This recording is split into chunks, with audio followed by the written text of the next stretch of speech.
A critical point in keeping your radio audience engaged is to vary the pace and tone.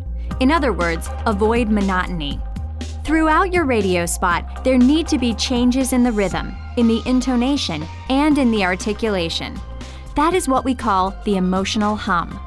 One powerful way to avoid monotony is to feature more than one voice in the spot.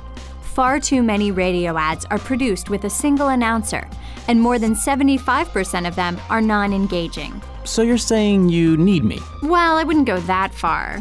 You can't take it back now. You don't want this webinar to sound robotic and uninspired, do you? No, but... So let's mix it up. Folks, this goes back to basic writing technique. When your middle school teacher used to tell you, vary your sentence structure, the same goes for the spoken word. As a copywriter, you must do your part by guiding your voice talent into how you want the spot to sound.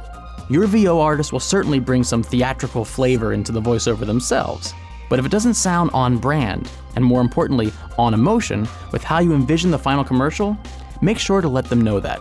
Nicely, of course.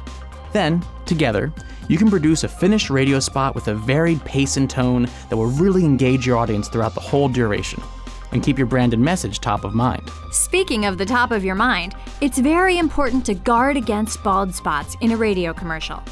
Bald spots are those long spaces in the radio ad where no emotional data points appear. They represent time when the listeners are not paying attention and can be caused by violating any of the key principles discussed in this webinar. Oh, I'm sorry, were you saying something? Very funny. Anyway, this principle is particularly important in the part of the commercial that delivers a hard sell. It is often tempting to fall into a company's standard message pattern near the end of the spot in a way that will not create engagement or a positive payoff for the target audience.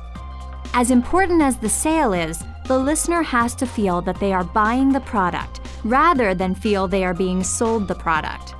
Facial coding shows that, in order to avoid bald spots, the last closing seconds in the commercial have to play to the listener's self-interest over and above the advertiser's interest in making the sale.